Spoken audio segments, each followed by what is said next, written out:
Well, I think we all know the old saying that diamonds are a fisherman's best friend. Well, Diamond Jim, that is. This week on Angling Archaeology, we're going to shine some light on the history of this flashy little lure. Stick around.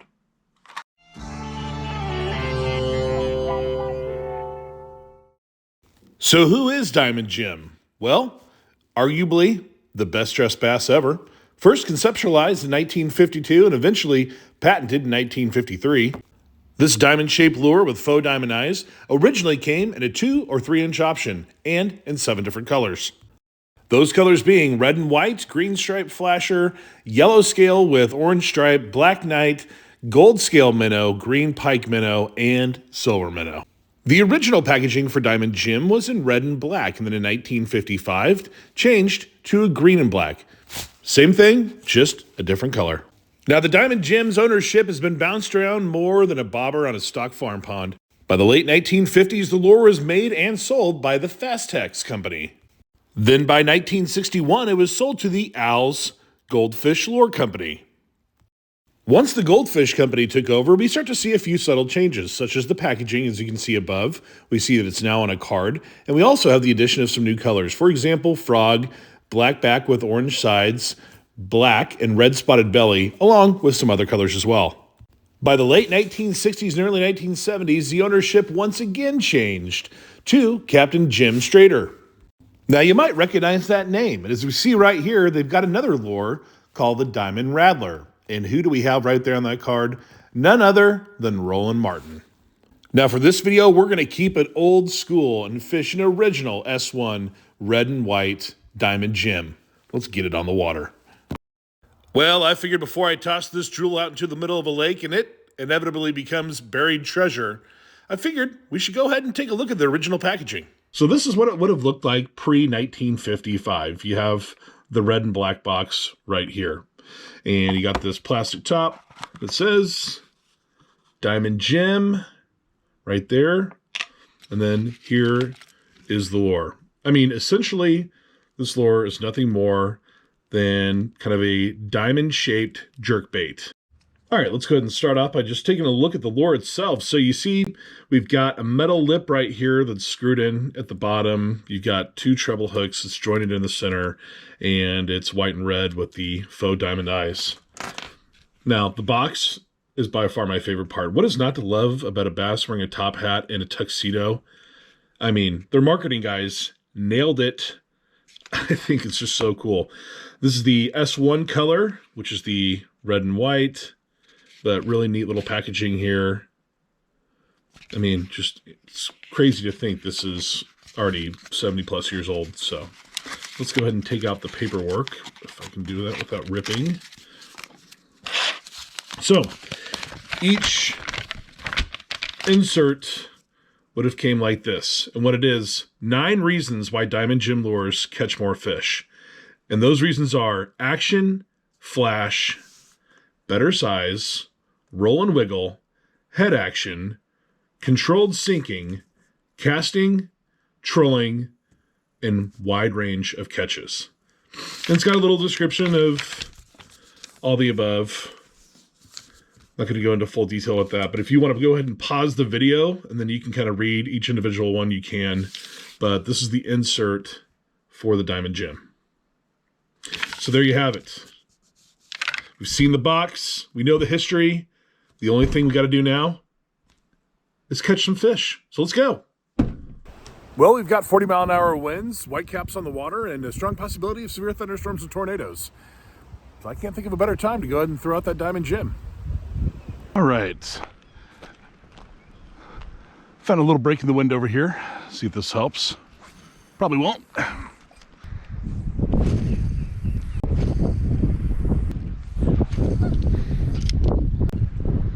All right, let's keep moving, I guess.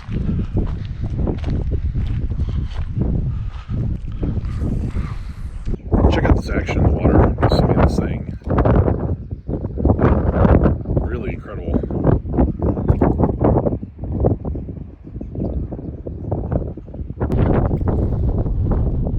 Oh, there it is. There we go. Finally. All right. Yes. There it is. Here we go. 60-year-old lure, 50-mile-an-hour winds, 1 bass. All right. Not bad. I'll take it. Not exactly the best conditions, but hey, made it work. There it is. Diamond Jim strikes again. See you later, buddy. Well, I gotta say, that's probably some of the best camera work I've done to date, right? I mean, really exciting stuff. But hey, I can't complain. I caught a fish on a vintage lure in really crappy conditions. So I call it a win. It's a good day. Let's get back to the studio. Got some mail to show you guys, and I'm excited to open it up. Let's see what we got. All right, this first package is from Eric out in Newport, Tennessee. And apologize, Eric. I know you sent this a little over a month ago, but I just now got to my P.O. box. But thank you so much for sending this. I'm excited to see it. And without further ado, let's go ahead and jump in and see what we got here. Eric over in Tennessee. All right, so here we go. Oh, yeah. Well, I can tell I already like it. It's new and packaged. That's always good. We got a note here. Enjoy your channel. Here's a couple packs of baits I came across a while back. I know nothing of the history. Hope you enjoy them. Check out my Instagram page at Fishing with Big E. Will do, man. Absolutely. And thank you so much for these. So we got a couple packs here of Fleck Goby Grubs. And Fleck, probably most notably known for their spinning tackle. I believe they had what was called the weed waiter. I'll have to look on that. But we got, what do we got here? The Goby Grub. This is really neat. So this kind of reminds me, I mean, it's a small little kind of finesse style bait right here.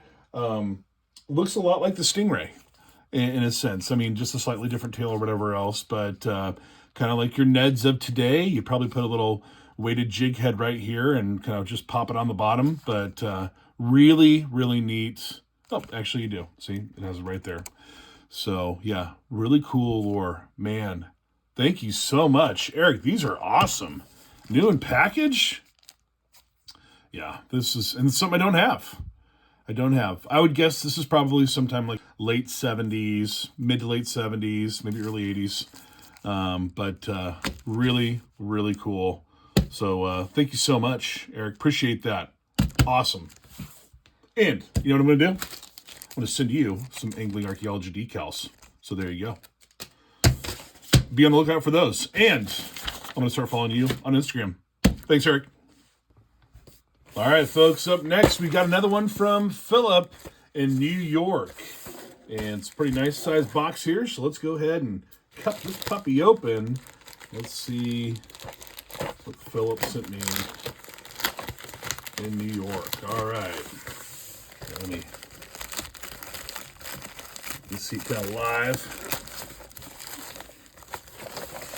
All right. Okay. So Philip sent me some wheat thins. Sun-dried tomato, basil, wheat thins. Thanks, Philip. Let's see what we got here.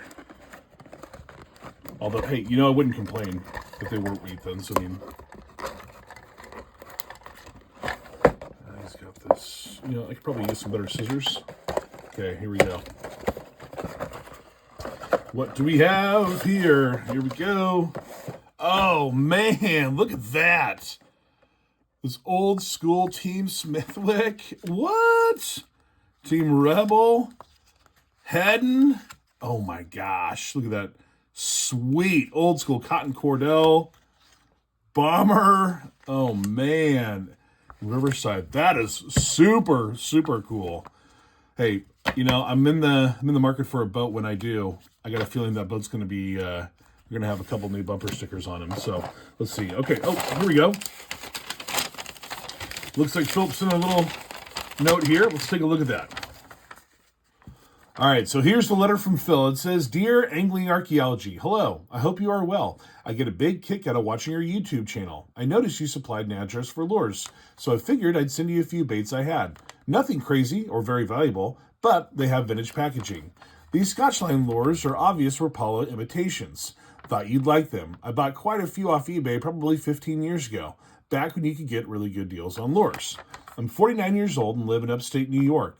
I grew up obsessed with fishing and did a ton of fishing on the, and I apologize if I get this wrong, it's either Shenango or Shenango Valley State Park and on the Shenango River, where I fish for smallmouth bass, panfish, carp, and suckers. Take care and keep up the good work, Phil. Phil, thank you so much. Great letter. Appreciate that. Now let's take a look at these Rapala imitations. Pull them out of our Wheat Thins box right here. And up first we have this one. Oof. That is. I've never seen this before. I've never seen these lures. Look at the 80s packaging on that. I love that. Very cool. And just at a quick glance, I mean, if you didn't know, you would think 100% that's got to be Rapala. Even the writing on the lip. Look at that writing on the lip right there. You can see that. That looks just like a Rapala. And it even has a little plastic case. That is super cool. Now, this packaging almost looks a little bit like the Cordell packaging from the 80s with that gray, and it's kind of got the two-tone color or whatever. But really, really cool. Now, there's other lures from the 80s, the producers, that also did some knockoff ones and showed a little bit of success. And in fact, I'll pull one of those out here in just a minute, but not to this quality. I mean, really, at a quick glance, that looks just like Rapala. Whoa! Man, look at that. Floating minnow. Even says floating minnow right there. That's really, really cool. Same thing. Great quality on that. Doesn't have the writing on the lip on this one like the other one does, but just a very nice job, and the fact that it comes with even a knockoff to come with a little plastic case is fantastic. Phil, thank you so much. These are really cool. I've never seen these before. That's awesome. This is really cool. I actually have one close by, so I'm reach over for it.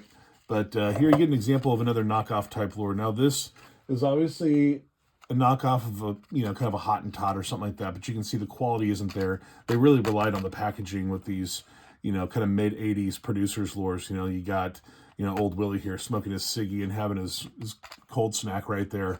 But, yeah, you can tell the quality of these Scotch line knockoffs far, far superior than the producers. But really, really nice. Phil, thank you so much. And you know what? Hey, guess what, buddy? You're going to get one of these too. So I'll send you some Angling Archaeology decals. Really appreciate that.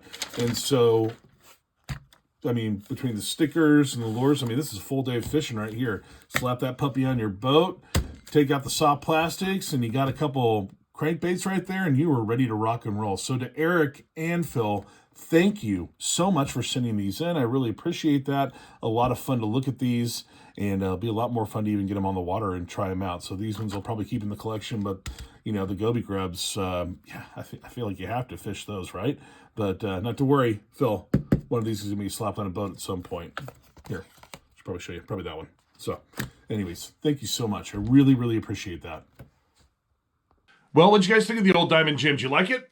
Well, surprisingly enough, I did. I thought it had pretty good action in the water. I mean, this thing had a really good wiggle on it. I mean, it's certainly going to attract the fish. It's a nice little jointed jerkbait. Now, it's a little corny, a little gimmicky, especially with the faux diamond eyes and the diamond-shaped body, but it's a pretty fun little lure to collect. So I've got another one in box that I'm going to keep, but this one I'm going to put out on eBay for someone else to cast, collect, enjoy. So be on the lookout for that. Well, that's going to do it for this episode of Angling Archaeology, where we unearth the good old days. A big thank you again to Eric and Phil. I really appreciate this stuff. This is awesome. Eric, don't be surprised if you see these on the water. I might make a video about it. Summertime's right around the corner, and nothing beats a downsized grub, especially something that you can put on a little Ned head, a little weighted jig head. Put these, bounce it on the bottom, boom, bass catcher. And Phil, these are going right back here somewhere in the collection. You'll see them in future videos. Very cool. Thank you again. And thank you to everybody who watches, likes, subscribes. I really appreciate it. If you haven't done so already, please do like and subscribe. It really helps me out a lot.